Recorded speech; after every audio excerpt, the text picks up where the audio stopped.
And what they did in New Zealand is they allowed 80 participants to take 10 micrograms of LSD. But instead of doing it in a sort of typical clinical lab, they were actually able to take the LSD home with them and do it in their everyday existence, just like microdosers would out in the wild. And what they found is that there was a 65% reduction in scores of depression. Most noticeably, this happened after about 4 weeks. So once people were microdosing 2 or 3 times a week, at about the 1 month mark is when people started to really notice a substantial change in their mood and disposition. Welcome all y'all switchies out there to the show. We're excited to have you today. You know, I became very intrigued by the topic that we are going to tackle today when a really good friend of mine was facing debilitating depression and suicidal thoughts. And he made the decision, luckily, before it was too late, to try microdosing psychedelics, and says to this very day, in fact, I just talked to him about it 3 days ago because I knew we were going to have this wonderful guest. He says they 100% saved his life. So our guest today is at the forefront of fascinating and often controversial topic, microdosing psychedelics for therapeutic and personal growth. And before I introduce him, I want to be clear that this conversation is about mental expansion and learning. It's not about suggesting drugs to our listeners. For those of you who have been tuning in for a while now, you know that we tackle pretty controversial, sometimes difficult, contentious subject matter. Alexandra and I both are constantly wanting to learn and wanting to grow, and we want to be pushing traditional boundaries. And in doing that, we hope to give you listeners intellectual nourishment and stimulation. So please know that we offer this conversation to you as food for thought, not as a suggestion of what to do or not to do. So when discussing a vexed issue, if you will, we always search out leading experts with years of experience. And that's how we found Paul Austin. Paul is a leading figure in the modern psychedelic movement and an LSD microdosing coach. His mission is to destigmatize psychedelics as tools for transformation. And as the founder of the Third Wave, he has established a platform to educate people on the responsible integration of psychedelics into daily life to enhance creativity, performance, and well-being. He's also the author of Mastering Microdosing, How to Use Sub-Perceptual Psychedelics to Heal Trauma, Improve Performance, and Transform Your Life, which explores these topics in depth. And I want to go into this improving performance since I'm an Olympic athlete or was. Could they have improved my performance? Because I got silver at the Olympics, Paul, and gold would have been great. Wow. So we're going to. Could have been gold, Dotsie. Could have been gold. So Paul's work has been featured in so many publications like Wired and Rolling Stone and Business Insider. And through his writing and speaking and courses, he aims to shift the public's perception of psychedelics from a fleeting trend, yes, to a potential force for deeper consciousness and connection. So it's going to be an awesome conversation as we delve into Paul's journey and his vision for the future of psychedelics, and also how these substances are being used by influential individuals across various fields. So we're excited to have you, Paul. Welcome to the show. Thank you. It's an honor to be here. I'm really excited to chat with you about this incredible topic that we're learning more and more about every day. I'm assuming so. Thank you for joining us all the way from Canada. Prince Edward Island. That's a beautiful place. And it's nice of you to spend some time with us. I'm sure this happens to you often, maybe not, but people want to start with some definitions so that we can all just kind of get on the same grounding here. What exactly is microdosing? And what qualifies it as a microdose when someone takes a microdose of psychedelics? So microdosing is a very low dose of a psychedelic, and it's typically defined as a sub-perceptual or even sub-intoxicating dose level, about 1/10 of a regular or therapeutic dose of psychedelics. And the key with microdosing is that it's done 2 or 3 times per week over a period of 30 to 45 to 60 days with an understanding of not how am I changing from day one to day two, but really how am I starting to notice my behavior and my mindset and my overall disposition changing from, let's say, day one to day 60. So microdosing is a fairly recent phenomenon. We as humans, we've been using psychedelics for thousands, if not tens of thousands of years, but largely they've been used in ceremonial, shamanic, very high dose containers to connect with God or source or a greater power. And microdosing is much more nascent in its discovery. It's only been talked about for the last really 10 or 15 years. And so it's a totally new take on an ancient practice. And I think it's a really great way for people to slowly start to work with psychedelics without feeling like, they have to jump in the deep end right off the bat. Can you give us a definition also of psychedelics? We can discuss both of them together and our audience will have a clear picture of what we're talking about. For sure. So the word psychedelic comes from two Greek words, psyche and delos, psyche meaning mind and delos meaning manifestation. So they are mind manifesting substances. They open up what Aldous Huxley called the doors of perception. So things, memories, narratives, stories that have been stored in the subconscious, the unconscious, often come to the forefront, especially when working with higher doses of psychedelics. More technically, they're serotonergic agonists. So serotonin, from a neurobiological perspective, is the sort of feel-good molecule. Psychedelics are largely active on one of 14 serotonin receptors called the 5-HT2A receptor. And there are three main types of psychedelics. Tryptamines, which are things like dimethyltryptamine or DMT, and psilocybin. Lysergamides, most commonly LSD is the most common lysergamide, and then phenethylamines. And the most common phenethylamines are MDMA and mescaline, which is found in cacti like San Pedro and peyote. So those are the classic psychedelics, and then microdosing of psychedelics most commonly happens with LSD and psilocybin. So folks who are starting to microdose are typically doing so with 10 micrograms of LSD on average, or about 100 milligrams of psilocybin mushrooms. In those categories, I've done LSD and MDMA, and they were very, very different. I also did them a good 30 years apart. So I'm kind of curious as you're going through this, the different categories, but they're still all under the psychedelic category, if they are indeed that different, or is it that I'm in a completely different life space and I've lived life and I've, so much has happened since those early years that I was, pretty much trying to numb out with the LSD.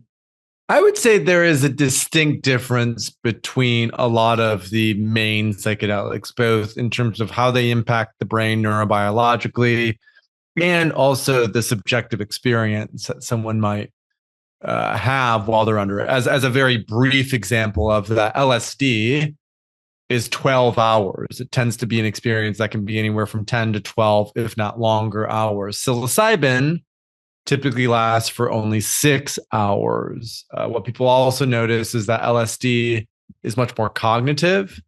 It actually is more dopaminergic than psilocybin. Psilocybin tends to be much more somatic or in the emotional body. And then ayahuasca, which is a tea from the Amazon, is going to be very, very different than LSD or psilocybin. You also have something called ibogaine, which comes from iboga, a root bark in Gabon, which is really good for healing addiction. That's completely different. It lasts up to 24 hours and can be way more intense than a lot of the other psychedelics. So there's definitely key distinct differences. And I would also argue there's certainly commonality between all of these in terms of these doors of perception that they open. It definitely puts you into an altered state, and that altered state will provide a new lens or perspective that if you hadn't had that experience with that substance, you may not have otherwise been able to understand or explore in your everyday consciousness. Dotsie mentioned that her friend had depression and microdosing help with that. You just mentioned addiction, and that ibogaine helps with that. Can you share with us who would benefit from microdosing and what drugs tend to help with what? And then what drugs might be just a one-time dealio, like ayahuasca, or maybe not one time, but that aren't microdosed? It's a big question. And I think it would start like every one of these psychedelics at some point has been microdosed. So even with ayahuasca, indigenously, they will give very small doses of ayahuasca to newborns or to, kids or adolescents when they're 5, 6, 7. Very, very tiny doses of ayahuasca. Similarly, with something like iboga or ibogaine, people will microdose that on the back end of a flood dose or a high dose therapeutic experience because it helps to continue to stay off of things like heroin and opiates and alcohol. Right. So each one of these can be used in higher doses or lower doses. And, in 2023 alone, 8 million people took psilocybin mushrooms in the United States, right? About 3.1% of the population. 47% of those people were microdosing. So almost 4 million people were microdosing with psilocybin mushrooms in 2023 in the United States. That is by far the most common substance that people microdose with. Second to that, it's LSD. I would say about 90% of people who microdose are doing so with psilocybin, probably something like 10% are doing so with LSD. That's largely because psilocybin is way more accessible. I mean, even on Third Wave, you can buy a mushroom grow kit and simply grow mushrooms in your own home. It's much more difficult to synthesize LSD because it's a synthetic substance. And irrespective of their differences, a lot of people notice the same subjective benefits when they're microdosing with LSD or psilocybin, which is better mood, more energy, better sleep. Right? So better mood, more energy, and better sleep. And this has been reflected in some of the clinical research that's now going on with low doses of psychedelics. And the one that I'll focus on today came out in the last few months. It was done in New Zealand, of all places, because the New Zealand government is much more chill about psychedelics than the United States government. And what they did in New Zealand is they allowed 80 participants to take 10 micrograms of LSD. But instead of doing it in a sort of typical clinical lab, they were actually able to take the LSD home with them and do it in their everyday existence, just like microdosers would out in the wild. And what they found is that there was a 65% reduction in scores of depression. Most noticeably, this happened after about 4 weeks. So once people were microdosing 2 or 3 times a week, at about the 1 month mark is when people started to really notice a substantial change in their mood and disposition.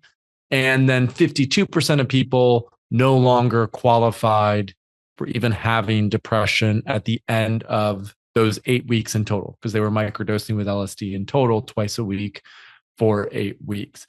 And neurobiologically, a big part of the reason that's happening is because of what I mentioned earlier, its impact on serotonin, and specifically its impact on the prefrontal cortex. That when we take a psychedelic like a microdose consistently, what's happening in the brain is it's helping to regrow neurons or dendrites that have died away. That if you look at a brain that's depressed versus a brain that's quote unquote healthy or stable, a depressed brain will not have nearly as much interaction between the two hemispheres of the brain. When we take a psychedelic or when we start to microdose, it reactivates those neurons that have died away, leading to greater connection between the two hemispheres of the brain, which is creating and generating more neuroplasticity. And so as one develops more neuroplasticity, one feels more confident. We feel like we have more agency. We feel like we have more choice. We feel like we're not as restricted to our, bad behaviors or unhealthy patterns, there's a capacity to actually choose a new path, which is central and essential to the efficacy of microdosing. What I often talk about is microdosing is not a magic pill. It's a catalyst. It's an opener. It'll create the context or conditions necessary to weave in new behaviors. But if you just keep doing the same old things that you've done, and the only variable that you change is you just start to microdose a little bit, the benefits won't be nearly as pronounced as if you actually start to make some willful choices about how you want to shift and change your life. Yeah.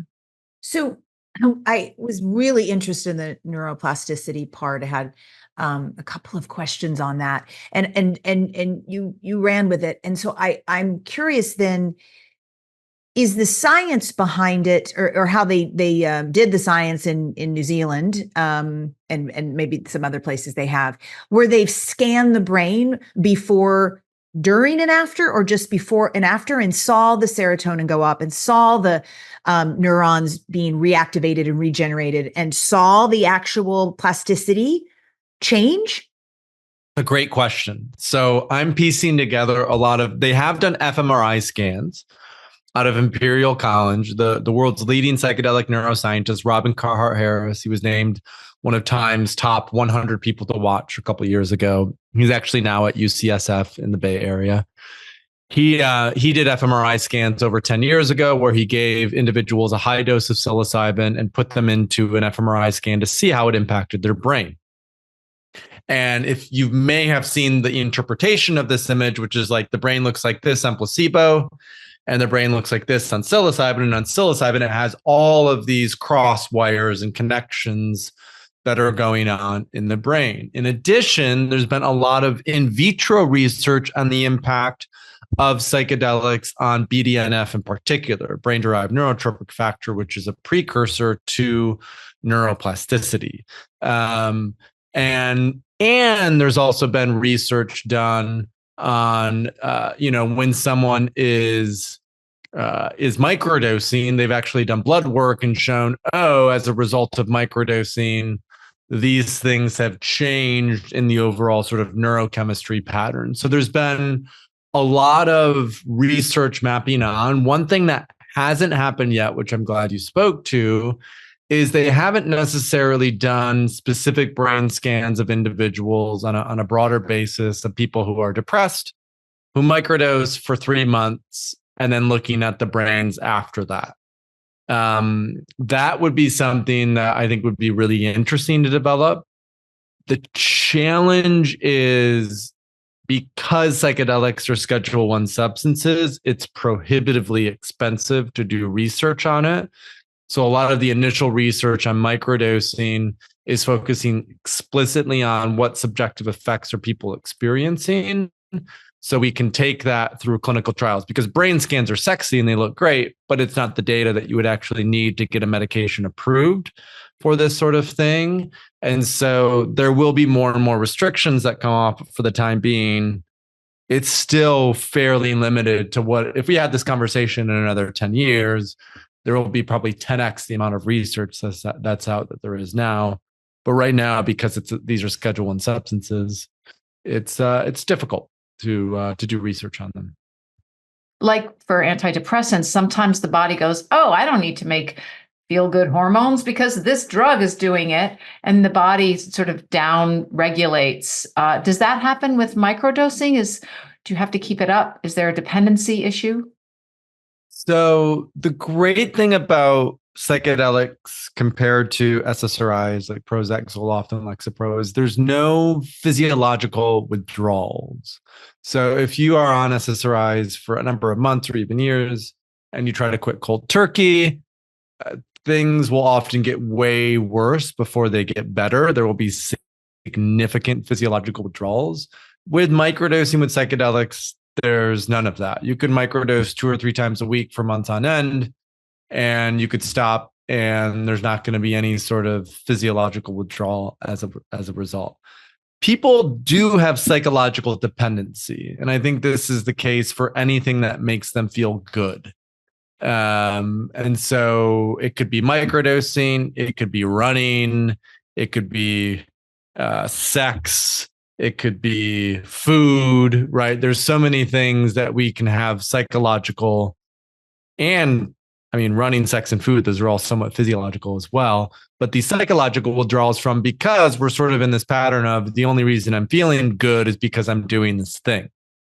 And so what we'll often coach and teach individuals through is really looking at microdosing as a catalyst or a tool, but there has to be a non-psychedelic behavior that has shifted and changed, in my perspective, for the long-term efficacy to continue. That could be something like meditation, which has also been shown to develop cortical plasticity. That could be, going on a gluten-free diet or gluten-free, dairy-free, sugar-free diet. That could be getting in the sauna 4 times a week or committing to more movement and exercise to get better sleep. So psychedelics help with the behavioral change. Microdosing supports that, but the individual still has to make that choice and decision. Now, the last thing I'll say on that is I do know plenty of people who continue to use microdoses or low doses of psychedelics, or even the occasional high dose as a prophylactic against depression. So they may say, I'm not going to be doing this every day, or maybe I'll do this 3 times a week for a few months, but then I'm going to take a break. I'm going to take 2 or 3 weeks off, reset my tolerance, come back to baseline, and then start to engage once again. And physiologically, we know that's healthy. And psychologically, my perspective would be, as long as there is a capacity to go off for 2 or 3 weeks, there's not this sort of unhealthy attachment to absolutely need this, or my life could quote unquote fall apart again. Then, I think I look at microdoses rather than, they certainly are drugs. I think it's important to be honest about that. But I look at microdosing as more like a vitamin or a supplement than I do a medication. So, just in front of me right now, I have probiotics, I have alpha glucans, which are immune boosting from mushrooms. These all help. They're healthy. They're anti-inflammatory. They help with, stress. They help with sleep. I look at microdosing more as that it's something that if we can take consistently, as long as we don't become attached to having to take it, then it has a number of physiologically and psychological benefits that are helpful for us both in the short term, long term. I was thinking about what I learned as you were kind of traversing all that these can do for our brains, and what I learned with MDMA. Because right when you said, I'm like, I didn't learn anything. It was just blast. And then I was like very much connected with the MDMA, which was much more recent. And I'm curious about what you've learned from psychedelics that you don't think you could have learned through other means. And with MDMA, for me, I am not sure I couldn't have learned it through other means, but I was really working at the time, still am, on just staying much more in my body and not so up here in the, whatever, in the crazy all the time, like we tend to do. And that experience was the most in my body I have ever felt. I was in New Zealand. They got a lot of MDMA down there, right? Because they have, and I was at a huge party of a very dear friend, and I didn't need anybody, anything, any alcohol. And Alexandra knows I'm an extreme introvert. So, and then I do tend to lean into a glass of wine or two at parties because I just can't talk to strangers without it. And separate problem. I didn't need anything. I don't even have like vivid memories of hanging out with anyone. The music was unbelievable. And I was in my body for about 8 hours straight.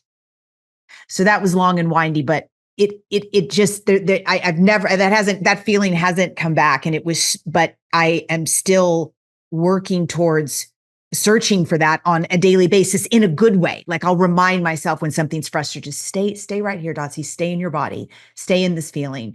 And it helps with so much. What about you? What have you learned that you feel like possibly you couldn't have learned through other means? For me, a lot of it's like I mean, there's so much, and it partly depends on the substance, and it partly depends on the container. I would say the original learning was, I grew up very quite religious, Protestant, church every Sunday for 3 or 4 hours every Sunday, and my parents were very pious, and a lot of what they taught us and what we learned was, if you want to go to heaven, then you have to believe these things, or you have to ask for forgiveness or pray or whatever it is. Right. And I always was like, that feels kind of true. Like I kind of got it, but not ever really got it. And then in high school, my best friend was an atheist, which was very rare where I was from, because almost everyone was super Christian in the community that I grew up in. And so he started to turn me on to thinking a little bit more outside the box. And so when I was 16, 17, 18, I started to read Richard Dawkins and Christopher Hitchens and Sam Harris. And it just logically made a lot more sense to me. I was like, okay, like I get this. This is based in science. This is based in things that we can test and understand. And then I did LSD. And it's interesting and somewhat ironic. The same friend who was the atheist was the friend who introduced me to psychedelics. So he introduced me to mushrooms, which was interesting. But then about 5 months later, I did a higher dose of LSD. And that's when I experienced a deep connection to something greater. And after that first experience with LSD, which was near my university, the college town that I went to school at in West Michigan, in the woods, in the forest, I went to Tanzania like a week after that. And I brought LSD with me to Tanzania. And we were out in the Serengeti on safari, and I did another tab of LSD to experience out there.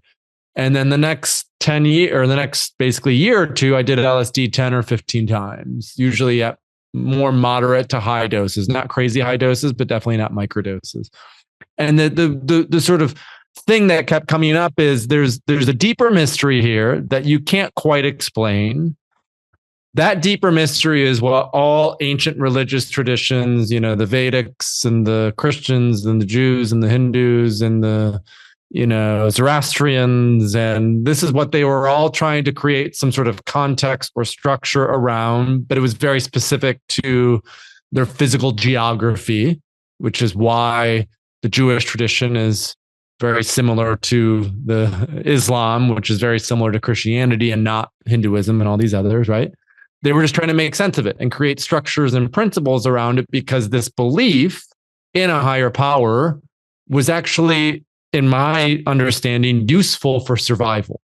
So religion actually had a utility for surviving, because it created certain parameters and containers to honor traditions that would be more likely to lead to reproduction and survival and all these other things. And so I started to trace it back to modern times. And if you look into a lot of the early clinical research on psychedelics, that like the first clinical paper that was published in the modern era in 2006 by Johns Hopkins, it showed that psilocybin could occasion a mystical type experience, this connection to God, source, oneness, whatever it is. And so the sort of foundation of a lot of the clinical and therapeutic research on psychedelics is actually directly tying the profundity of the spiritual experience to the efficacy of how it heals depression, PTSD, addiction, end-of-life anxiety, et cetera, et cetera. In other words, as Nietzsche predicted, when God is dead, Western civilization will cease to exist. And so as we've gone on this search for meaning making over the last century, we've had a really hard time trying to figure it out, basically. And so I think for me, it's like psychedelics reconnecting us to that deeper spiritual purpose or that deeper spiritual understanding is fundamental to a lot of the efficacy, especially in the long term, that they provide. And so ever since that point in time, it sort of set me down. I mean, there's many other things that I've unwound and explored and been curious about, but I would say the fundamental thing that I learned was that there was something in Christianity and Judaism and Islam and Hinduism and all of these, there was something there that they were tapped into that we have lost in modern times. And psychedelics are helping us to essentially rediscover the importance of it. Are you wanting to lose body fat, build lean muscle, and strengthen your bones? Do you want to once and for all stop feeling uncomfortable in your body and start feeling good about how you take care of yourself? Well, I have 3 words for you. Fit Vegan Coaching. And for me, this is personal because about 6 months ago, I was in a real rut. I was eating unhealthily and I was waking up not feeling good. So I reached out to Maxim Seguin, who'd been a terrific guest on this podcast and who is the founder of Fit Vegan Coaching. And I asked for help. Maxim and his team were so kind and non-judgmental. So for the first time in my life, I signed up to follow a program, and it was like a miracle. Through his coaching sessions, webinars, training app, food guides, and the support of others in the program, I transformed the way I was eating and training. And now at 61 years old, just 6 months in, I feel amazing physically and emotionally. And I think I look pretty great too. Fit Vegan Coaching is the world's top whole food, plant-based body recomposition coaching program with over 800 transformations in more than 20 countries. It's definitely one of the best investments I've ever made in myself. So if you are feeling anything like the way I was feeling 6 months ago, or maybe you just simply want more information, go to fitvegancoaching.com to book your free application call. And if you sign up, you'll get $150 off because you heard it here on Switch for Good. Now, back to the show. Okay. Can I stay on that one more second, Alexandra? Because I've always wondered this. I mean, couldn't one argue that psilocybins merely just produce, chemically induced hallucinations, which is certainly what they feel like, rather than a genuine higher consciousness experience? And do we know? I think there are certainly scientists that would argue that there's just something going on in your brain. But my argument would be, for thousands of years, humans have written about how mushrooms have done this.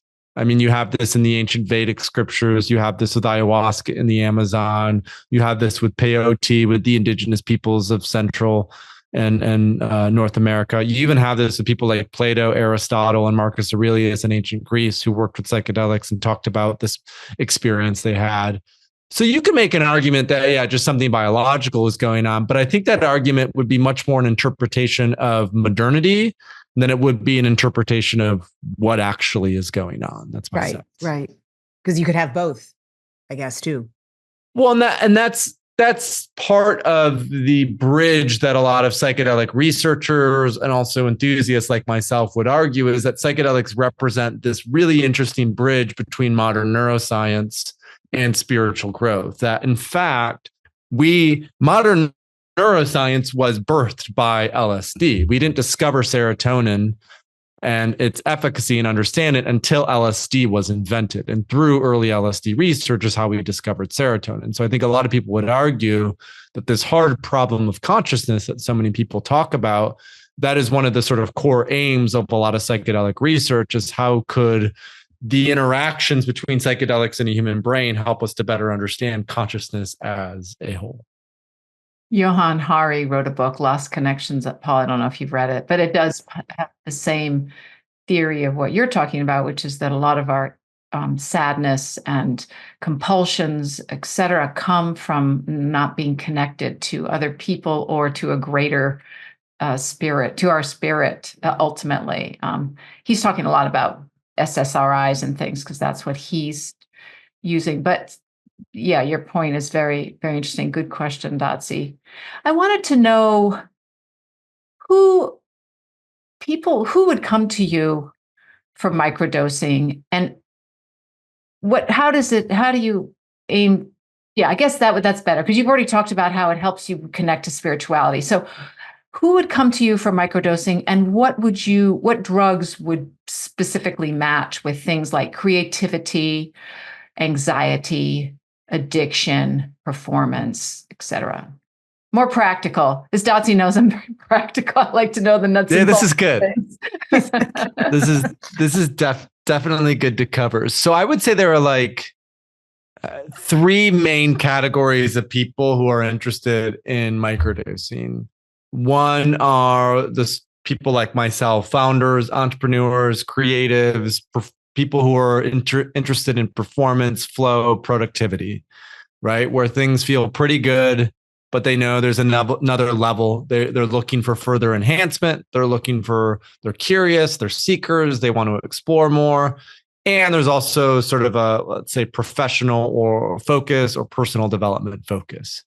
There could be a sense of, I want to spend more time in flow. I want to write a book. I want to build a project. I want to, do connect more, but not use alcohol to connect, right? I would also categorize as a lot of people come into microdosing and low dosing to stop smoking weed or stop drinking alcohol as a social inebriant. So those are the type of people that I tend to work personally with most. People who are in some sort of transition personally, professionally, people who are becoming more and more open to the potential of microdosing or psychedelics generally, and they're looking for support because it's fairly new to them. There's a lot of unknowns, there's a lot of uncertainty. And so I'm in their corner helping them to understand which substance might be best for them, how much of that substance. This is what I'll call calibration, right? Calibration of that substance, because everyone is slightly different. The way that LSD will impact either of you may be different than it impacts me, which may be different than someone else. The other, and I would say the predominant group of people that are coming into microdosing are people who are depressed or have had issues with addiction, people who struggle with anxiety, or people who may even have PTSD. So, right, there's some sort of clinical diagnosis. They've been on SSRIs, or they've been on mood stabilizers or antipsychotics or benzodiazepines, whatever the psychiatric medication is. It's having a lot of negative side effects. It's really not doing what they had hoped it would be doing. It just is basically numbing them out. And they're sick of feeling that way. And they want to try something new. So they're coming into microdosing to support with that. If there's an individual who identifies with that in some way, my advice is always, if you're going to start microdosing and you are currently on a psychiatric medication in particular, make sure you do so under the guidance of a trained and qualified professional. Ideally a psychiatrist or a clinical therapist. And my advice is to usually start with ketamine, because ketamine is a legal, quote unquote, psychedelic. It is medically available. There are no contraindications between ketamine and a lot of, especially antidepressants, but also mood stabilizers. And so it's perfectly safe to utilize ketamine legally to wean off of a lot of these psychiatric medications, but it must be done so under the guidance of a trained and qualified psychiatrist or professional. And then the third part are just what I would consider to be like seekers, specifically people who may be in the sort of older phase of life. They're maybe in their 60s or 70s. They're noticing that their memory isn't what it used to be, or their energy levels aren't quite what it used to be, or maybe they have a family history of dementia or Alzheimer's, and they're interested in how do I maintain good neurological health into an old age. There's a lot of these individuals who are also starting to microdose and take these lower doses of psychedelics as a way to stay cognitively sharp into the older phases of life. Because what's really interesting about these psychedelics is they are anti-inflammatory, which is sort of the other side of the coin to neuroplasticity, because of the gut-brain axis. Things that have a neuroplastic impact on the brain will also help to reduce inflammation in the gut and vice versa. But these are anti-inflammatory. And so there's some anecdotal reports about their efficacy for degenerative cognitive diseases as well. And just to land all of that, to weave some of this together, a 6-week protocol is a great place to start. Combining LSD no more than twice a week. So if someone is depressed or someone has low mood or low energy, typically what I advise is, or they're interested in creativity and cognition, LSD is a great starting point. If they're hesitant about a synthetic, or they just want easier access to a microdose, psilocybin can also be a really great substance for that, especially if someone has anxiety. If someone has anxiety, do not microdose with LSD. It'll make you more anxious.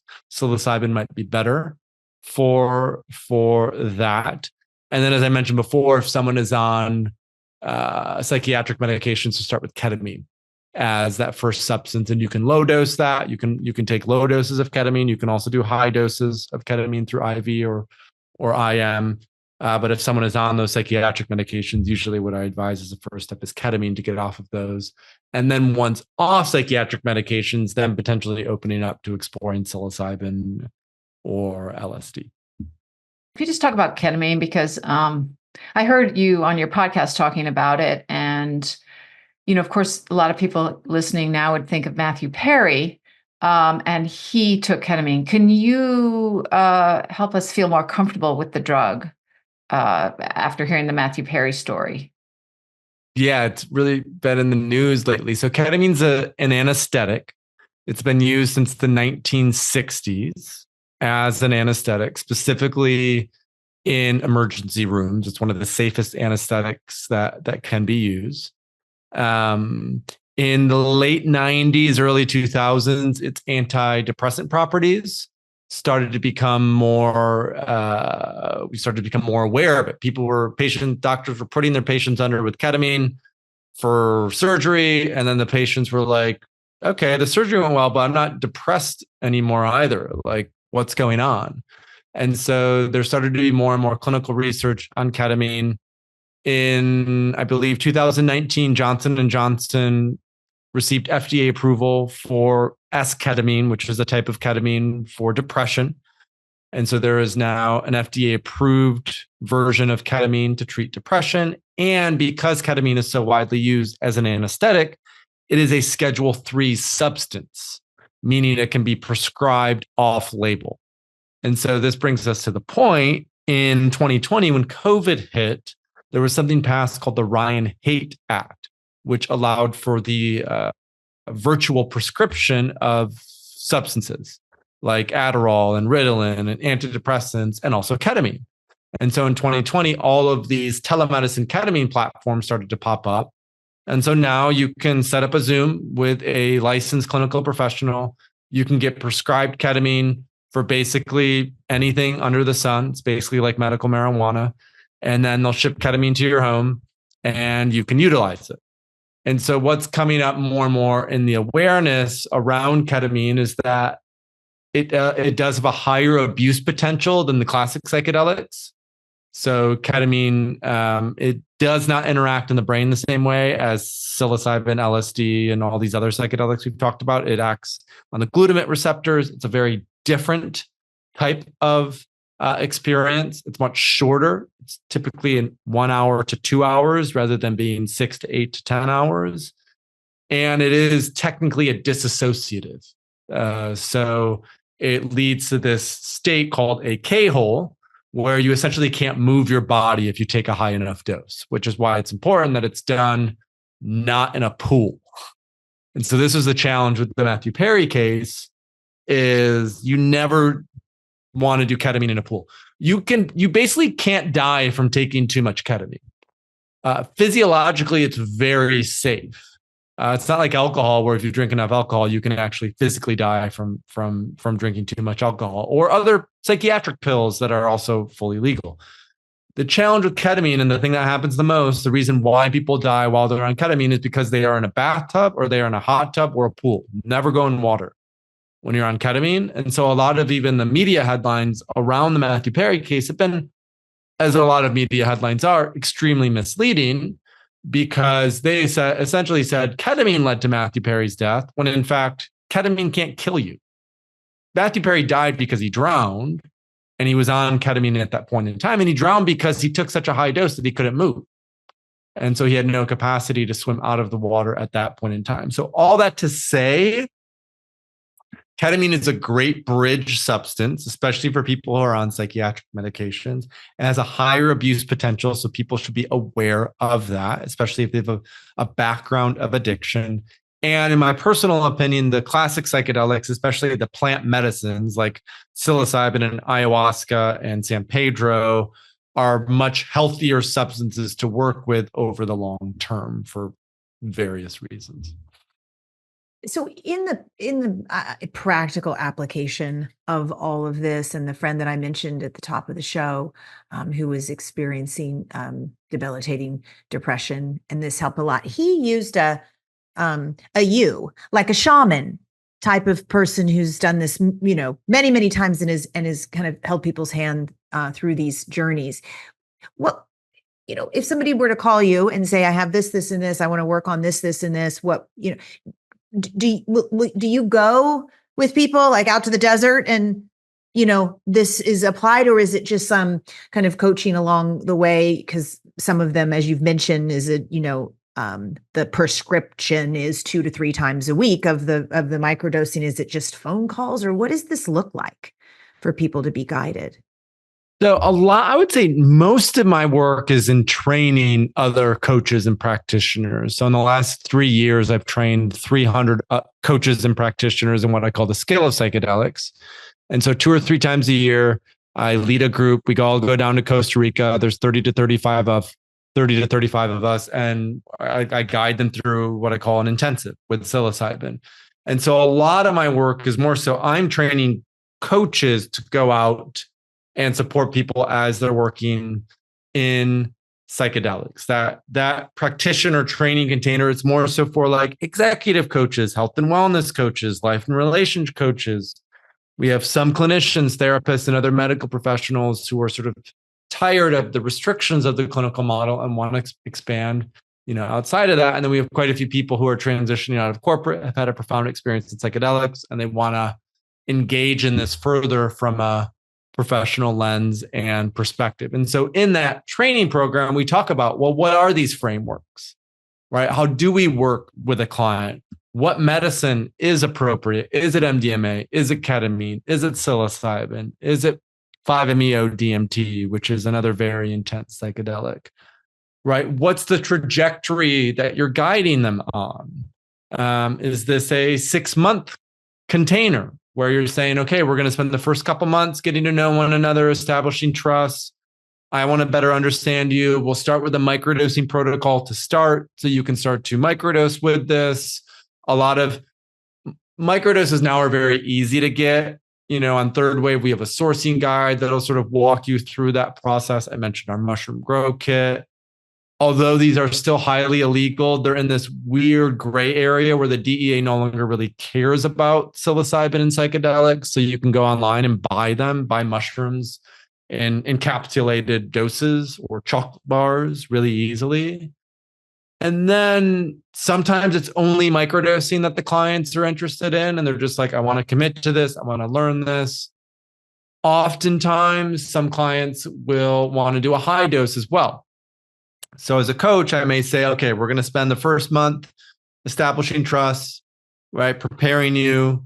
At about week 4, I'm going to guide you through a high dose experience that may be in person, or it also could be virtual. So I can set it up both ways.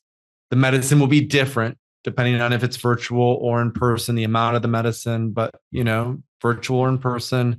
And then I'll often coach someone on microdosing after that high dose psychedelic experience. And the crux of it comes back to neuroplasticity, right? That in any coaching container, the key is the capacity for the client to adapt and shift and change their behaviors, to see a new perspective or a new lens, to have a new vision and be able to morph themselves into stepping in to that new sense of self.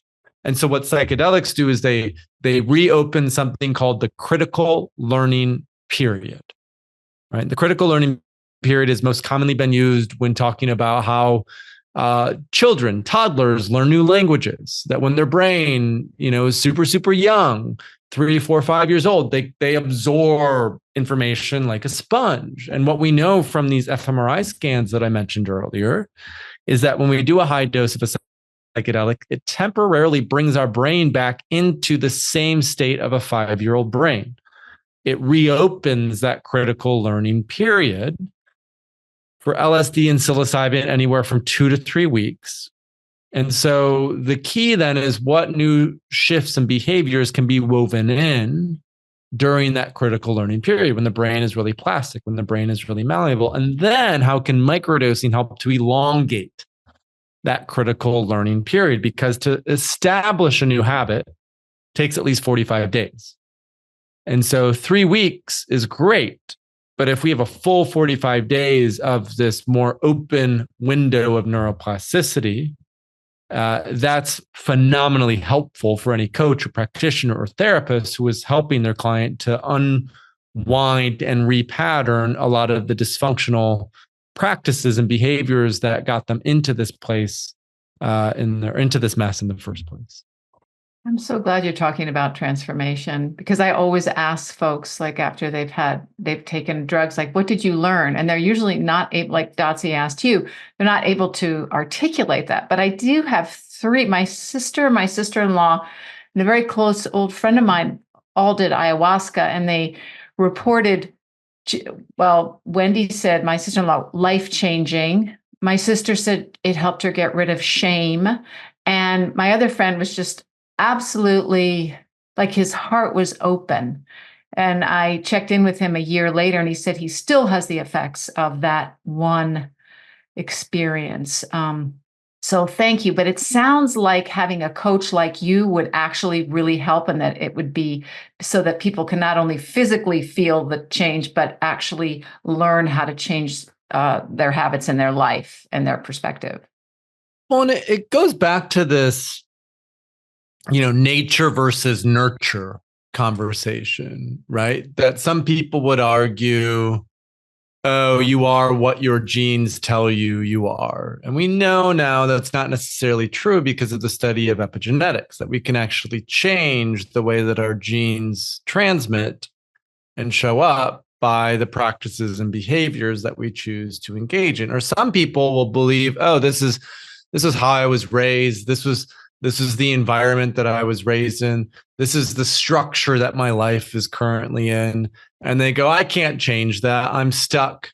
I am where I am. I am who I am. And so I think what psychedelics do so well is they help us to realize we are not the story that we tell ourselves. We are not necessarily the environment or the family conditioning that we were raised within, that we have the capacity to write a new story. And then psychedelics give us the insight to understand, well, what is that new structure going to be? Because typically what's most common for people who experience long-term tangible shifts as a result of working with psychedelics is they change their environment somehow.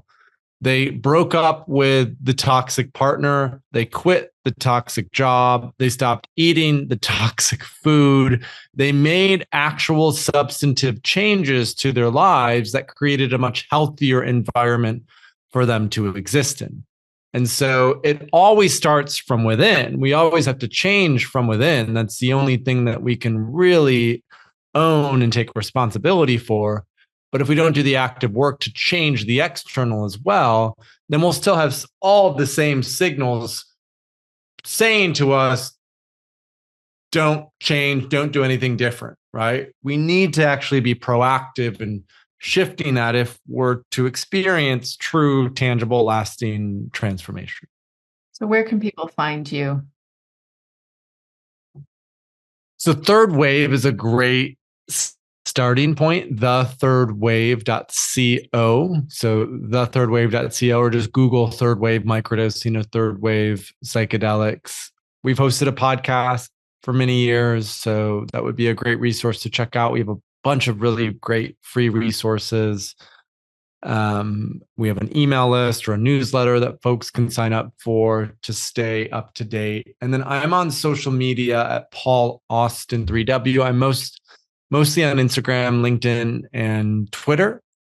And I'm fairly active there. So if someone is listening to this and they're curious to learn more, or they have a question about microdosing or psychedelics, just find me on social or join our newsletter.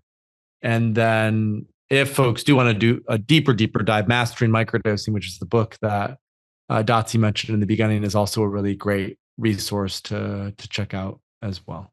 Yeah, super cool. Thank you so much.